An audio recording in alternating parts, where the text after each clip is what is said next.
Welcome back to your favourite YouTube channel IELTS with Deepak. और आज हम देखने वाले हैं स्पेशली आइल्स राइटिंग टास्क 2। जी हाँ, the most common 5 IELTS writing task 2 common errors.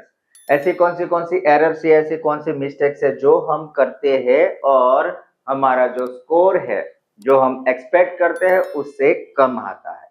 Generally IELTS writing task 2 या टास्क 1 या फिर स्पीकिंग कुछ भी देख ले, इतना डिफिकल्ट नहीं है जितना यहाँ पे बनाया गया है। या फिर आप देख लो like number of social media और लाइक योर ट्विटर और समवेयर जो भी है, वो जेन्युइन गाइडेंस नहीं होता है। उसकी वजह से आपका जो परफॉर्मेंस है वो इजी होने की वजह वो डिफिकल्ट हो जाता है। तो आज हम देखने वाले हैं ऐसी कौन सी गलतियां है कि जहां पे एग्जैक्टली आइल्स एग्जामिनर आपका स्कोर जो है काट देता है। यानी कि we are expecting somewhere, we suppose to expect 7.8 in IELTS writing task 2, but हमारा स्कोर कहीं ना कहीं 5.5-6 पे आके रुक जाता है। क्यों?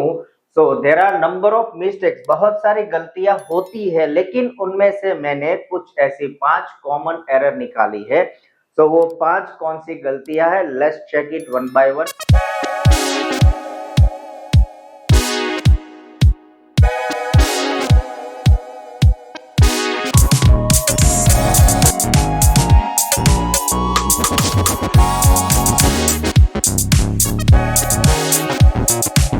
और अब तक आपने हमारी इस चैनल आइल्स विद दीपक को लाइक, शेयर एंड सब्सक्राइब नहीं किया तो कर दीजिए।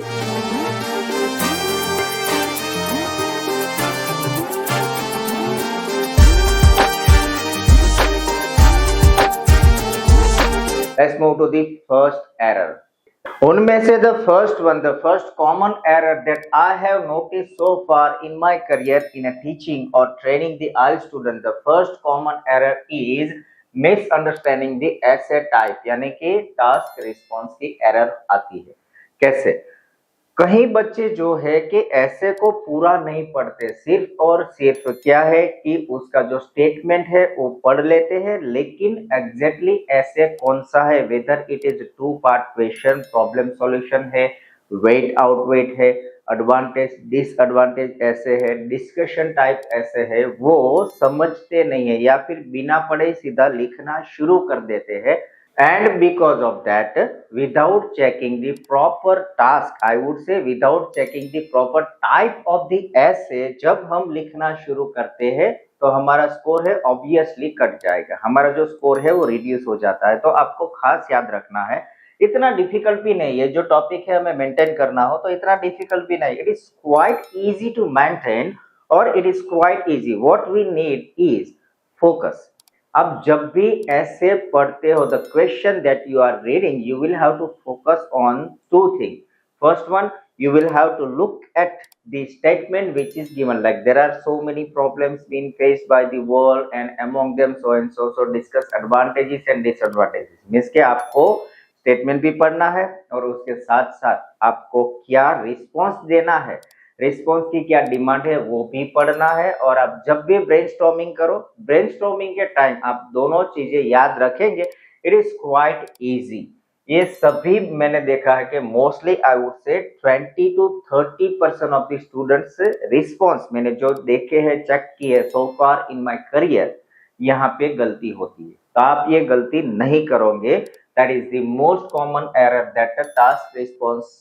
Number 2 is a weak thesis statement. Means के हम जो ऐसे की शुरुआत करते हैं, the starting point I would say, जब भी हम थीसिस स्टेटमेंट लेते हैं या फिर स्टैंड लाइन लेते हैं कहीं पे भी कोई भी ऐसे में, तो अगर आपका स्टेटमेंट जेनरिक रहा, मीन्स के कॉमन आपने डाल दिया, तो यहाँ पे आपका स्कोर कटना पक्का है। कैसे होगा, क्या होगा? फॉर एग्जाम्पल अगर मान लो कि आप कहीं किसी टॉपिक का प्रॉब्लम और सॉल्यूशन दोनों ढूंढ रहे हो, like you will have a question that the overpopulation is, like the global population is increasing in a world, the population is increasing by leap and bound, or population is a major issue for the entire world, and what are the problem caused by the overpopulation and what can be the solution। ये जो हमारा ऐसे था, तो उसके लिए thesis statement जो होगा, वो थीसिस स्टेटमेंट में जब हम स्टैंड लाइन लिखते हैं तो क्या होता है उसमें मोस्टली बच्चे ये लिखते हैं कि the problem is having so many issues or the phenomena is having number of issues and can be solved by or can be initiated or can be resolved by taking some serious steps। तो ऐसे नहीं होगा। अब जब भी statement दो तो आपको क्या करना है, थीसिस स्टेटमेंट जो है that is the starting of your entire essay, इसके ऊपर आपको फोकस करना है। इसके रिलेटेड भी मैंने वीडियोस डाले हुए हैं, और अगर आपको थीसिस स्टेटमेंट समझ नहीं आ रहे हैं तो नीचे कमेंट में डाल दीजिए, मैं आपको उसके रिलेटेड आइदर वीडियो और आपको पर्सनली पीडीएफ भी शेयर कर दूंगा। मेरे पास बहुत सारा मटेरियल जो मैंने प्रिपेयर किया है, I am going to share with you if you are asking. Okay, तो आपको कमेंट करनी पड़ेगी। तो second error that I have notice is, आप जेनेरिक आइडिया मत दो। दूसरा एग्जाम्पल हम देखते हैं, तो कई बच्चे ऐसे होते हैं जब एग्जाम्पल डालने की बारी आते हैं in the time of the essay, तो क्या करते हैं, पर्सनल स्टेटमेंट डाल देते हैं कि my brother had work hard and he achieved so much success, और ही अचीव्ड सक्सेसफुल लाइफ, और सो एंड सो। तो ऐसे पर्सनल स्टेटमेंट मत डालो, आपको यहाँ पे है ना मोस्ट कॉमन स्टेटमेंट डालने हैं। मोस्ट कॉमन से मेरा मतलब है you will have to use the formal way of essay writing, it is not informal और पर्सनल टाइप ऑफ एसे, ये है फॉर्मल वे। तो आप जब भी थीसिस स्टेटमेंट लिखते हो तो thesis statement neat and clear होना चाहिए और to the topic to the point होना चाहिए। ऐसा नहीं कि आप जेनरिक डाल दो, जेनरिक अगर आपने डाल दिया तो आई एम श्योर आपका स्कोर जो है वो कटना ही है। कैसे भी आप लिखोगे, कुछ भी ट्राई करो, स्कोर कट ही जाएगा। तो उसके लिए आपको क्या करना है, you will have to read lot and lot things. कैसे, मान लो कि ग्लोबल पॉपुलेशन का ऐसे है तो आपको पहले विकिपीडिया या फिर देयर आर सर्टेन सोर्सेस, आप वहां से पढ़ो, उसके बारे में समझो, टॉपिक को समझो, तो आपको थीसिस स्टेटमेंट प्रॉपरली लिखना आ जाएगा। Let's say for example another essay is like global warming है, crime है, there are certain essays, बहुत सारे ऐसे हैं जिसकी अगर मान लो कि आपको आइडिया नहीं है तो आप पहले उसके बारे में आइडिया ले लो, सीख लो, समझ लो, जान लो while using number of online resources, क्योंकि अभी तो सब कुछ ऑनलाइन पड़ा है। You are having all the accessibility to access such information or knowledge through the various platforms. So check online, read those statements, read about or clear your concept about a specific topic that you are unclear or you have a doubt, and then you will have a mastery over that kind of thesis statement। आप thesis statement उसके बाद easily लिख सकते हो। फिर भी confusion है, let me know, I will help you। So that is the second error।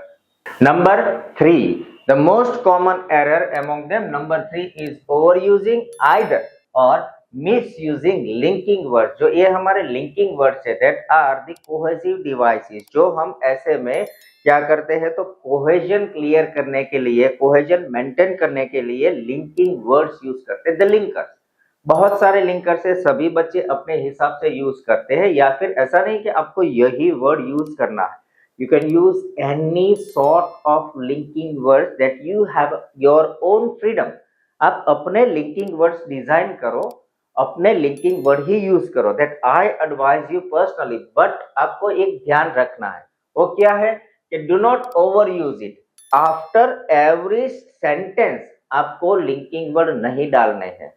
Linking word कहाँ पे आते हैं, तो जब आपकी एक आइडिया, मान लो कि आपने थीसिस स्टेटमेंट दिया आइडिया का, आपने उसे एक्सप्लेन किया और एग्जाम्पल दे दिया, तो उसके बाद ही लिंकिंग वर्ड आएगा, उसके पहले आप मत यूज करो। मीन्स के थ्रू आउट योर ऐसे आई वुड से कितने लिंकिंग वर्ड हो गए, तो पहले पैराग्राफ में मान लो आपने 2 आइडियाज, 2 आइडिया दिए हैं तो एक लिंकिंग वर्ड वहां पे आएगा। सेकंड बॉडी पैराग्राफ, वहां पे आपने 2 आइडिया दिया तो एक वहां पे 2।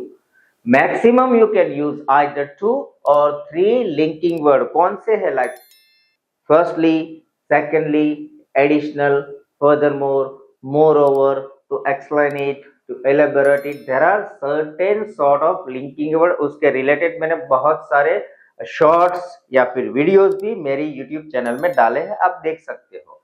तो आपको क्या करना है, एक तो ओवर यूज नहीं करना है, ज्यादा लिंकिंग वर्ड्स अगर आपने इस्तेमाल किए तो आपका जो स्कोर है that is of cohesion and coherence वो कट जाएगा।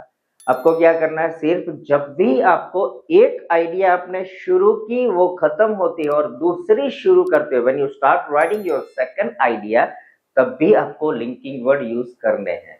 उसके बिना आप कहीं पे भी एडिशनल, फर्दरमोर, मोर ओवर ऐसे लिंकिंग वर्ड मत डालिए, ज्यादा मत यूज कर दिए, वरना आपका स्कोर है वो कटना पक्का है। लिंकिंग वर्ड्स क्या है, एक्चुअल इसका काम क्या है? ये जो लिंकर्स है, कोहेजन, कोहेरेंस जो है आपका एक बैंड डिस्क्रिप्टर है, उसमें ही हेल्प करता है। जो भी आपकी आइडिया है, आपका जो फ्लो ऑफ योर ऐसे और फ्लो ऑफ योर आइडियाज, जो एक रिदम है आपकी, वो रिदम मेंटेन करते हैं, तो उसको आप ज्यादा मत यूज करना। जस्ट आई वुड एडवाइस 2 और 3 linking words are more than enough, sufficient है, उससे ज्यादा मत यूज करना। कहीं बच्चे क्या करते हैं, मार्केट से टेम्पलेट ले लेते हैं, कहीं ऑनलाइन भी टेम्पलेट मिलते हैं, बहुत सारी ऐसी वेबसाइट्स है, वहां पे क्लियरली लिखते हैं, ये लोग क्लेम करते हैं बैंड 9 ऐसे। उसमें मैंने देखा है बहुत सारे ऐसे लाइक कॉमन स्टेटमेंट डाल देते हैं, आर्टिफिशियल स्टेटमेंट है, वेग स्टेटमेंट मीन्स के अनक्लियर आइडिया जो है उसके रिलेटेड, लाइक बहुत सारा ऐसा काइंड ऑफ मटेरियल है। लेकिन ऐसे मटेरियल पे आप ट्रस्ट मत करो। Always looking your own response, आप ये बात याद रखो, that is the most important point in writing and speaking both. Score लाने के लिए आपको आपके खुद के वे ऑफ आइडियाज चाहिए, आपका खुद का वे ऑफ प्रेजेंटेशन चाहिए, और आपकी खुद की वे ऑफ स्टाइल चाहिए। ऐसा नहीं कि आपने किसी का भी टेम्पलेट जो प्री प्रिपेयर्ड था आपने सिर्फ उसमें ब्लैंक डाल दी और आपका ऐसे हो गया, नहीं, ऐसे आपको स्कोर नहीं मिलेगा। आपको ध्यान रखना है कि जब भी आप लिंकर्स यूज करते हो तो लिमिटेड ही यूज करो, ज्यादा इस्तेमाल किया तो स्कोर कटना पक्का है। एरर नंबर 4 जो मैंने देखी है मोस्ट कॉमन, और ये तो सभी जगह मिलती है, ये जो देखते हैं ना, तो आई वुड से 80% ऑफ स्टूडेंट, 80% बच्चे यही गलती करते हैं। पहले तो जो थी लाइक 20, 30, 40% में आती थी, लेकिन ये जो एरर है mostly I would say 80% of students are doing, and that is memorised और रोबोटिक इंट्रोडक्शन। आप जब ऐसे की शुरुआत करते हो लिखना, आप अपने हिसाब से लिखो। आप जो टॉपिक को समझ रहे हो, आपने जो आइडियाज डेवलप की है, उसका एक्सप्लेनेशन जो प्रिपेयर किया है, और उसके रिलेवेंट आपने जो एग्जांपल्स बनाए हैं, उसके रिलेटेड ही आप अपना जो भी स्टार्टिंग है, इंट्रोडक्शन पार्ट है और पैराफ्रेजिंग है, वो अपने हिसाब से लिखिए। पहला आपको ध्यान रखना है the first body paragraph paraphrase. Paraphrase में आप जो भी इंट्रोडक्टरी लाइन देते हो वो आपकी खुद की होनी चाहिए। सेकंड, जब भी आप बॉडी पैराग्राफ भी शुरू करते हो या फिर इवन कंक्लूजन, आप मोस्ट कॉमन आइडियाज मत डालना, क्योंकि ये क्या होता है, कॉमन है यार। ऐसे अगर आपने लिख दिया तो फिर आपकी लेवल ऑफ इंग्लिश असेसमेंट होगी कैसे? Suppose I am the examiner, I want to check the level of your essay, और आपने मोस्ट कॉमन रट्टा लगा के जो लाइंस लिखी है, तो मैं आपका असेसमेंट कैसे करूंगा? फिर आपको 5.5 या 6 ही मिलेगा, उससे ज्यादा नहीं मिलता है। कहीं बच्चे को मैंने देखा है कि जब वो 10 लाइन लेते हैं, 10 लाइन में मींस के दिस ऐसे इज गोइंग टू डिस्कस, तो वहां पे लिखते हैं कि this phenomena is having numerous problems and can be manage or can be tackle by initiating some steps. यार यहाँ पे कुछ क्लियरेंस ही नहीं आता है। ऐसी जो मेमोराइज आइडियाज है या लाइंस है जी, तो आप इसे यूज नहीं करोगे। आप अपने हिसाब से लिखो, कैसा भी लिखो, टेढ़ा मेढ़ा कुछ भी हो, एग्जामिनर एक्सेप्ट करते हैं। यस, आप याद रखिए, आपका खुद का अगर क्रिएशन होगा, आपको स्कोर मिलना पक्का है। लेकिन अगर आपने प्री प्रिपेयर्ड, मेमोराइज, मगअप किए गए आइडिया कहीं से भी लिए हैं, लाइक आर्टिफिशियल रोबोटिक्स आइडिया, अभी चल रहा है ना एआई, कहीं बच्चे ऐसे हैं कि क्या करते हैं, ऐसे का जो टॉपिक है, क्वेश्चन है, उसे चैट जीपीटी को दे देते हैं और बोलते हैं कि मुझे 9 बैंड का रिस्पॉन्स होता है ना, वो तो एआई है, it does not have emotions, इसको कोई इमोशन नहीं है, तो वो रोबोटिक रिस्पॉन्स ही आएगा, उसमें कुछ लाइक आपको फील नहीं आएगा। जब आप लिखते हो तो पढ़ने वाले को फील होना चाहिए, that is the perfect response. Okay, यही सॉल्यूशन हो सकता है। हाँ, आपको अगर आइडिया नहीं तो कहीं से आप रेफरेंस ले सकते हो। याद रखिए, मैं बोल रहा हूँ reference, I have never said कि आप कहीं से भी आइडिया कॉपी कर लो, रेफरेंस ले सकते हो, लेकिन उस आइडिया को लिखना, द वे ऑफ प्रेजेंटेशन आपकी खुद की स्टाइल होनी चाहिए। Do not copy any idea from anywhere. कुछ भी हो, चाहे कोई भी कुछ भी बोले, चाहे आपका क्लासमेट है वो बोले कि यार ऐसे नहीं चलेगा, ये लाइन ऐसी होनी चाहिए, इंप्रेसिव लाइन, लेकिन वो रट्टा लगाए होती है, कहीं ना कहीं से उठाई होती है। या फिर आपका मान लो कि कोई ट्रेनर है, वो भी ऐसे बोलता है कि नहीं ऐसे नहीं, आपको मैं यहाँ पे जो देता हूँ टेम्पलेट यही होना चाहिए, ये लाइन यहाँ पे ही आनी चाहिए, आपको ऐसे ही लिखना है। नहीं, don't believe in anyone. What IELTS exactly is looking for throughout my entire journey in the training session of IELTS, I have noticed IELTS is looking natural response of the student. आपका खुद का response चाहिए। तो आप याद रखिए, अभी यहाँ से आपने वीडियो देख लिया, उसके बाद do not use any memorized idea or pre-prepared robotic presentation. Introduction में तो आप यूज करोगे ही नहीं, आपकी खुद की लिखो ना, सिंपल लिखो कि the global population is creating a shortage of food as well as creating a issue for the government on the sector of employment. सीधा साधा लिख दो, वो चलेगा, एग्जामिनर एक्सेप्ट करेंगे। बिकॉज यहाँ पे level of idea doesn't matter, आप कैसी आइडिया देते हो उससे कोई मतलब नहीं है। What matters a lot is your natural presentation. तो याद रखिए, ये जो है आप दोबारा गलती नहीं करोगे। Number 5, that is the giving or providing incorrect or weak examples. Okay, let's discuss here.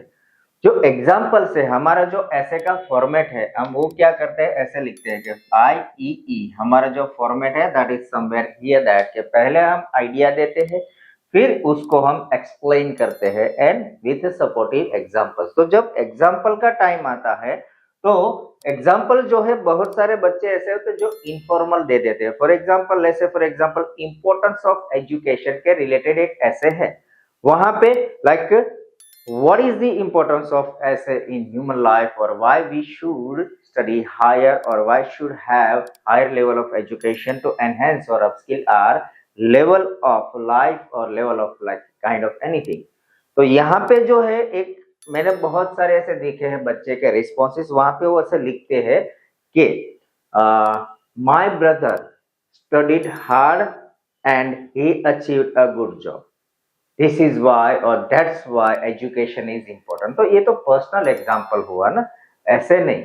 जब भी हम लिखते हैं तो वहां पे मान लो कि आपको एग्जाम्पल लिखने हैं कि majority of the people who achieved either bachelor or master degrees, they find higher level or high pay scale employment easily in the life, and they settle financially and socially well compared to the those illiterate. ऐसे आपको लिखना है। अगर आपको मान लो कि ऐसे idea नहीं, तो आप वहां पे क्या करते हो, सर्वे डालना चाहिए। सर्वे डाल दो कि it is served by the UNESCO in the year 2001, it is served by the UNESCO that almost 15% of the students who achieved master degree successfully secured their high position job and settled down financially and socially. ऐसे आपको लिखना है, ना कि my cousin studied hard and he achieved a good job, that's why education is important. आपको जो भी idea देनी है, वो आपकी आइडिया जो है वो फॉर्मल होनी चाहिए। आई मीन टू से कि एग्जांपल्स फॉर्मल डालिए, यूनिवर्सल एग्जांपल डालिए, ना कि personal point of view, like my father didn't study so that is why he is working so hard और he is working as a labour. नहीं, ऐसे अगर आप डालोगे तो आपका जो ऐसे का स्कोर है वो कटना पक्का है। तो ध्यान रखिए, इरेलेवेंट या फिर weaker level of example, informal way of example, आपका जो है वो स्कोर कट जाएगा। तो एक कैसे देने हैं क्या है, तो मैंने अपने इस चैनल में आइल्स विद दीपक में बहुत सारे ऐसे लाइक एग्जांपल ऐसे मैंने पूरे के पूरे ऐसे डाले हैं कि जहां आपको मैंने सिखाया कि परफेक्ट वे से आप ऐसे कैसे लिखोगे, शुरुआत कैसे होगी, आपका introduction, the paraphrasing part, the body para first and second, और इवन कंक्लूजन कैसे परफेक्ट वे से लिखा जाता है। बहुत सारे ऐसेज मैंने ऑलरेडी उसके रिलेटेड वीडियोस अपलोड किए हैं, आप एक क्लिक करके देखिए, समझिए, सीखिए। फिर भी आपको अगर कहीं पे डाउट है, कंसर्न है, इश्यू है, प्रॉब्लम है, तो आप कमेंट डाल दीजिए, या फिर you can connect with me like below, that is like details. आप कांटेक्ट कीजिए, मैं आपको गाइड करूंगा, आपको असेसमेंट कर दूंगा and I will help you. आपकी कौन कौन सी कहाँ पे कौन से सेक्टर में इश्यू हो रहे हैं और उसे कैसे इंप्रूव कर सके। Okay, so those are the 5 common mistake जो मैंने देखी है बहुत सारे बच्चों में होती है, कुछ ना कुछ गलतियां करते रहते हैं। तो ये जो गलतियां है आई होप आप नहीं करोगे। आप अगर genuinely seriously if you are looking to have a 7.5 or above in your specially IELTS writing task 2, do not repeat those errors, क्योंकि ये एरर मोस्ट कॉमन है। कहीं ना कहीं से हम क्या के that is like gap in between myth and belief। तो आप जो रियलिटी है रियलिटी पे फोकस कीजिए, आप किसी मिथ पे मत जाइए। ओके, ये एरर कैसे मैंने शॉर्ट आउट किए, एक तो मैंने बोला कि like from the students response, बहुत सारे बच्चों के रिस्पॉन्सेस देखते हैं, वहां से देखिए। और सेकंड, आपके पास कैम्ब्रिज की बुक होगी, आइल्स प्रिपरेशन के रिलेटेड कैम्ब्रिज की जो जनरल या फिर एकेडमिक आप जो भी टेस्ट दे रहे हो उसकी बुक होगी। उसके लास्ट में आप देखना सैंपल ऐसे दिए गए हैं, एग्जामिनर्स ने वहां पे कौन से टाइप के कैसे ऐसे हो तो उसको कितना स्कोर मिलता है विथ बैंड स्कोर, और साथ में उसने अपना वहां पे एक्सप्लेनेशन भी डाला हुआ है। तो आप वो पढ़िए, ऐसे समझिए। आप जब भी देखोगे 5.5 का जो ऐसे होगा ना, वो बहुत ही कॉम्प्लेक्स होगा, डिफिकल्ट होगा, उसी में ही रट्टा लगाए होगे, स्टेटमेंट होगे, इररिलेवेंट एग्जाम्पल होगे, कहीं ना कहीं से रेफरेंस उठाए होगे, ऐसा ही लिखा होता है। तो वहां 5.5 आते हैं। और कोई भी ऐसे आप जब देखोगे 758 का होगा ना, उसमें आप देखना, ध्यान से पढ़ना कि ये जो आप पढ़ोगे तो यू विल गेट शॉक, यार ये तो बच्चे भी लिख सकते हैं, इतना इजी लिखना है। Yes my friend, IELTS is looking natural response. IELTS को आपका खुद का अपना रिस्पॉन्स चाहिए, ना कि आप कहीं और से उठा लो, कॉपी किया, रट्टा लगाया, यहाँ पे स्कोर नहीं मिलेगा। हाँ, हमारी एजुकेशन सिस्टम जो भी है, हम बोर्ड्स में यूनिवर्सिटी एग्जाम देते हैं, वहां रट्टा लगाया होता है तो ही स्कोर मिलता है, लेकिन आइल्स में कंप्लीटली उल्टा है। Natural response will get highest score, natural response will have a better performance. तो आप वही याद रखोगे, आप अपना खुद का परफॉर्मेंस पे ही फोकस करोगे, ना कि इस एरर्स पे। Okay, so thank you so much being with us. और आपको आइल्स के रिलेटेड या फिर स्पेसिफिकली इंग्लिश के रिलेटेड कोई भी इश्यू हो, कीप वॉचिंग माय चैनल्स। एक है हमारी जो ये है आइल्स विद दीपक, जहां पे मैं स्पेशली आइल्स के रिलेटेड वीडियोस अपलोड करता हूँ। और सेकंड है इंग्लिश विद दीपक, नोट कर लीजिए। अगर आपका बेसिक इंग्लिश वीकर है या फिर आपके आसपास कोई बंदा जिसको इंग्लिश सीखना है, उसे आप ये चैनल रेकमेंड कर सकते हैं, दैट इज इंग्लिश विद दीपक। दोनों चैनल देखिए और आपकी इंग्लिश प्रोफिशिएंसी और आइल्स का जो ड्रीम है आपका score to get 8 or even higher. So keep watching my channel and don't forget to like, share and subscribe.